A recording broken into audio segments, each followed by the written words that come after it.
ജെനീസ് വ്ളോഗിലേക്ക് എല്ലാ കൂട്ടുകാർക്കും സ്വാഗതം. അപ്പോൾ ഇന്നലെ നമ്മൾ പൂരി തയ്യാറാക്കുന്ന വിധം കാണിച്ചായിരുന്നു. അപ്പോൾ അതിനൊപ്പം സെർവ് ചെയ്യാനുള്ള മസാലയാണ് ഇന്ന് കാണിക്കുന്നത്. അപ്പോൾ നമുക്ക് നോക്കാം അതെങ്ങനെയാണ് ചെയ്യുന്നതെന്ന്. അപ്പോൾ എപ്പോഴും പറയുന്നതിനോട്ട് നിങ്ങൾ ആദ്യമായിട്ടാണ് എൻ്റെ ചാനൽ കാണുന്നതെങ്കിൽ ഒന്ന് സബ്സ്ക്രൈബ് ചെയ്യുക. കൂടെ വരുന്ന ബെല്ലൈക്കൺ എനേബിൾ ചെയ്യാൻ മറക്കല്ലോ ഓൺ ഓപ്ഷനും.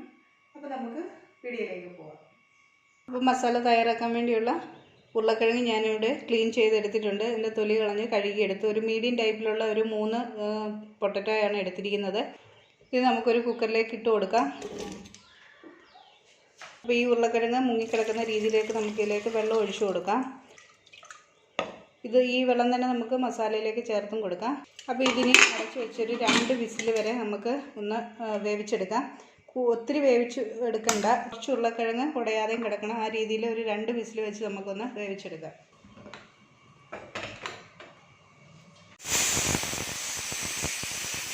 ഇപ്പോൾ 2 വിസിൽ അടിച്ചിട്ടുണ്ട്. ഇപ്പോൾ സ്റ്റൗ ഞാൻ ഓഫ് ചെയ്തു.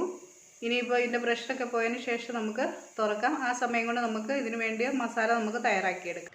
ഒരു പാൻ വെച്ച് കൊടുത്തിട്ടുണ്ട്. അതിലേക്ക് നമുക്ക് എണ്ണ ഒഴിച്ചു കൊടുക്കാം മസാല തയ്യാറാക്കാൻ. എണ്ണ ചൂടായി കഴിയുന്നുണ്ടെങ്കിൽ നമുക്ക് ഇതിലേക്ക് 1/2 ടീസ്പൂൺ കടുക് ചേർത്ത് കൊടുക്കാം. കടുക് പൊട്ടി കഴിയുന്നുണ്ടെങ്കിൽ നമുക്ക് ഉഴുന്ന് ചേർത്ത് കൊടുക്കാം. ഞാനിവിടെ മുഴുവനേ ഉള്ള ഉഴുന്നായിട്ടാണ് ചേർത്തിരിക്കുന്നത്. ഇതല്ലാതെ നമുക്ക് ഉഴുന്ന് പരിപ്പ് ചേർക്കാം. ഇഞ്ചി ചേർത്ത് കൊടുക്കാം. പച്ചമുളക് ചേർത്ത് കൊടുക്കാം. നമ്മൾ സവാള അരിഞ്ഞതും ചേർത്ത് കൊടുക്കാം. ഒരു 2 കറിവേപ്പില ചേർത്ത് കൊടുക്കാം. നന്നായിട്ടൊന്ന് വഴറ്റിയെടുക്കാം. അപ്പോൾ ഇതിൽ നമ്മൾ സവാള ഒന്ന് വാടി വന്നാൽ മതി, ബ്രൗൺ കളറൊന്നും ആകണ്ട.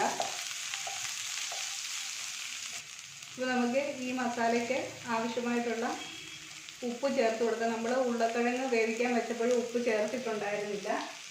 അപ്പോൾ ലാസ്റ്റ് നമുക്ക് ആവശ്യമെങ്കിൽ നമുക്ക് ചേർത്ത് കൊടുക്കാം ബാക്കി. അപ്പോൾ നമുക്ക് ഇതിലേക്ക് മഞ്ഞൾപ്പൊടി ചേർത്ത് കൊടുക്കാം. മുളക് പൊടി ഒന്നും ചേർത്ത് കൊടുക്കില്ല. ഇതിലാകെ ചേർക്കുന്ന മസാല ഈ മഞ്ഞൾപ്പൊടി മാത്രമാണ്. 1/2 ടീസ്പൂൺ നമുക്ക് ചേർത്ത് കൊടുക്കാം.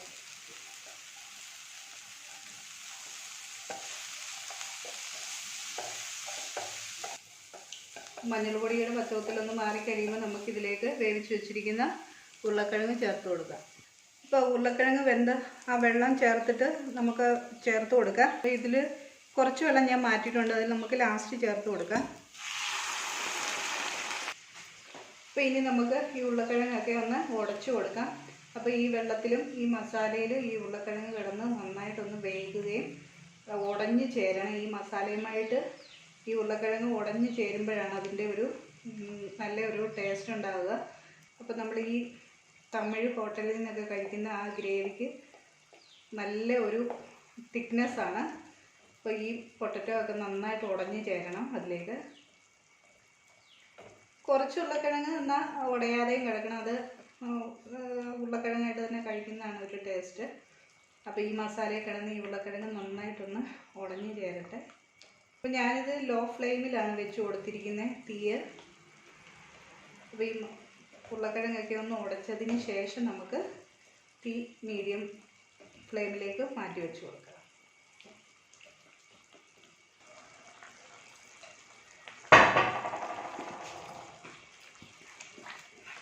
അപ്പോൾ ഉരുളക്കിഴങ്ങ് വേവിച്ച കുറച്ച് വെള്ളം മാറ്റി വെച്ചത് അതുകൂടെ നമുക്ക് ഇതിലേക്ക് ചേർത്ത് കൊടുക്കാം.